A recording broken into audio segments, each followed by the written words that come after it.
ব্রিজের উদ্বোধন হওয়ার আগেই ব্রিজের সংযোগকারী রাস্তায় বড়সড় ধস। এমনই ছবি উঠে এলো দক্ষিণ 24 পরগনা জেলার নামখানা ব্লক থেকে।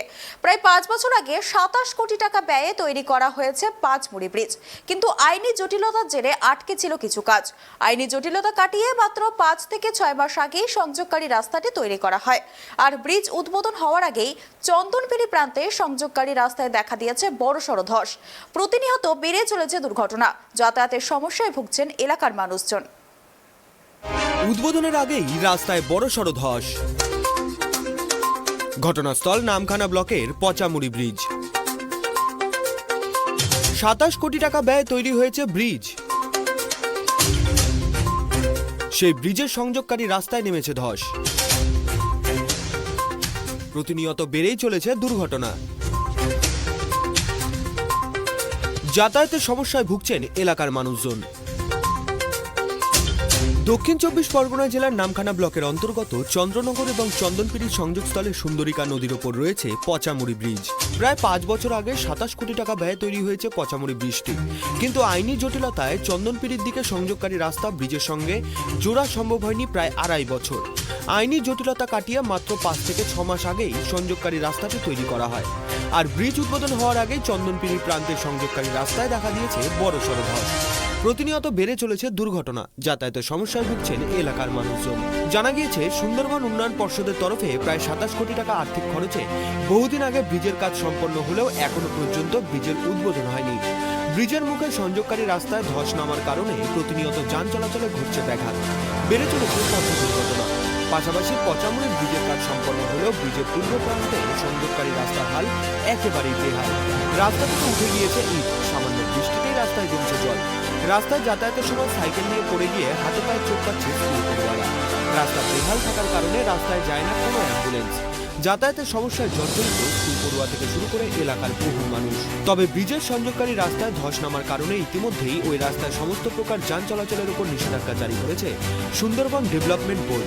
তাই স্বাভাবিকভাবে চন্দনপিড়ির মানুষদের চন্দ্রনগর বাজার কিংবা নামখানা বাজার যেতে অতিরিক্ত প্রায় 7 কিলোমিটার রাস্তা ঘুরে যাতায়াত করতে হচ্ছে। এই মুহূর্তে ধস হয়ে নিয়েছে, বড় পুকুর রয়েছে, যার কারণে মাটি নতুন ভরাট করে রাস্তা করেছে। বর্ষা হতে ধস লেগে গেছে, অনেকটা তো ধস নিয়েছে। হ্যাঁ, কবে রাস্তাটা হলো? রাস্তা এই তো কিছু 6-7 মাস, 8-9 মাস আগে কমপ্লিট করেছি। এখানে একটা কেস কাছারি ছিল, গন্ডগোল ছিল, যার জন্য এই রাস্তাটা বন্ধ ছিল। কতদিন ধরে?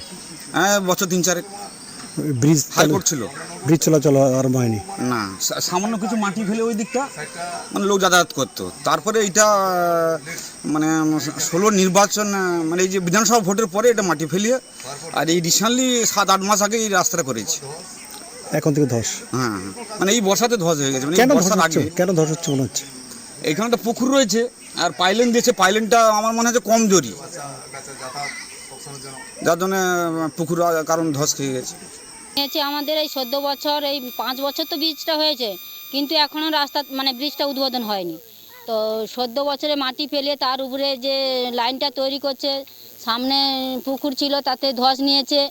স্কুলের বাচ্চা এবং জনসাধারণের প্রচণ্ড অসুবিধা হচ্ছে। সেই জন্যে এখানে যেতে তাড়াতাড়ি মেরামত হয়, সেই জন্য সবাই চাইছি তোমাদের কাছে এই আবেদন। প্রশাসনকে জানিয়েছেন? প্রশাসন তো দেখছে, প্রশাসনকে জানাবো কি? প্রশাসন তো চলছে এই রাত দিয়ে। প্রশাসনের রাস্তা প্রশাসন যদি না দেখে কি চোখ বুঝে আছে নাকি? সাধারণত পাবলিকের উপরে চেয়েছে না, জনসাধারণ মনে চেয়েছে, কিন্তু প্রশাসন তো দেখছে তারা যে এই ধারে কি অবস্থা আছে। এই দেশের মানুষগুলো যে চলাচল করছে, যানবাহন চলাচল করছে, স্কুলের ছাত্র যাতায়াত করছে, রোজ অ্যাক্সিডেন্ট হচ্ছে, এগুলো দেখবে কে? প্রশাসন নিজেরা আসবে না আমরা প্রশাসনকে দরকে যাবো তাদের ডাকতে? তবে এই বিষয়ে সুন্দরবন উন্নয়ন মন্ত্রী বঙ্কিম হাজরা জানিয়েছেন, পচামুড়ি ব্রিজ তৈরির ক্ষেত্রে কিছু টেকনিক্যাল সমস্যা থাকার কারণে এখনো ব্রিজের উদ্বোধন করা সম্ভব হয়নি। পাশাপাশি মন্ত্রী আরও জানিয়েছেন, এই পচামুড়ি ব্রিজের পূর্ব প্রান্তে চন্দনপিড়ি যাওয়ার সংযোগকারী রাস্তা মেরামত করতে গেলে বেশ কিছু জায়গা অধিগ্রহণ করতে হবে। এই বিষয়ে ইতিমধ্যে জেলা শাসকের কাছে একটি চিঠিও লেখা হয়েছে। যে ভটিহারা ব্রিজের কাজ 5 বছর থেকে 6 বছর আগে শুরু হয়েছিল। দেখুন, একটা ব্রিজ করতে গেলে সময় লাগে। একটা ব্রিজ শুধু আমরা দপ্তর থেকে আমাদের যারা করে, যারা কি বলে, যারা মানে ডিপিআর তৈরি করে, সেটা খড়গপুর আইআইটি বা যাদবপুর ইউনিভার্সিটি থেকে করে। তা তারা ডিপিআর বানিয়ে দেওয়ার সঙ্গে সঙ্গে তো আমরা কাজ করি, তাই ডিপিআর বানানোর পর তাকে আবার আমাদের বিভিন্ন এজেন্সিকে দিতে হয়, কখনো HRBC থেকে অন্যান্য সংস্থা, মেকিং ফার্ম লিমিটেড, এরা কাজকর্ম করে থাকে। তাই এটা ঘটিহারার যে ব্রিজের ব্যাপারে যেটা বলছেন, এটা জমির প্রবলেম ছিল এবং কাজ প্রায় শেষ পর্যায়ে, জমির সমস্যাটা প্রায় শেষ পর্যায়ে এসছে, কারণ যেটুকু জমি অধিগ্রহণের কথা ছিল ইতিমধ্যে আমরা ডিএমকেও টাকা দেওয়া হয়েছিল, সেটা ডিএম জমি অধিগ্রহণ করার ক্ষেত্রে দু একজন ব্যক্তি একটু সমস্যার সৃষ্টি করেছিল, সেটা আবার যৌথভাবে বসে ওখানে লোকালিটি লোকেদের নিয়ে পঞ্চায়েত বডিকে নিয়ে বসে তার সমস্যার সমাধান। আশা করছি আমরা খুবই 2023 ডিসেম্বর মাসের মধ্যে আমরা খুব শীঘ্রই ওই রাস্তাটিকে যাতায়াতের জন্য সুগম করে তোলা হবে বলে আশ্বস্ত করেছেন সুন্দরবন উন্নয়ন মন্ত্রী বঙ্কিম মল্লিক। 27 কোটি টাকার ভবিষ্যৎ দেখুন, মাত্র কয়েক মাস আগে তৈরি হওয়া রাস্তা ইতিমধ্যে বিশাল ফাটল।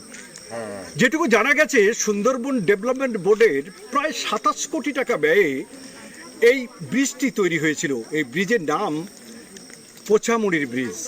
সুন্দরিকা নদীর উপরে পোচামুড়ি ব্রিজের যে তৈরি প্রায় 5 বছর আগে তৈরি হলেও অনিবার্য কারণবশত অ্যাপ্রোচ রোড তৈরি করতে সময় লেগে যায় এত বছর, তবে কেস কাচারির জন্য তৈরি হয়নি বলে জানে। কিন্তু এই রাস্তা দিয়ে কি আদৌ মানুষ চলাচল করতে পারবে? এই যে ধস দিয়েছে, এই ধসের দায়ভার কে নেবে? এই যে অ্যাক্সিডেন্ট হয়ে এক মহিলা ইতিমধ্যে কটকে ভর্তি রয়েছে, তার দায়ভার কে নেবে?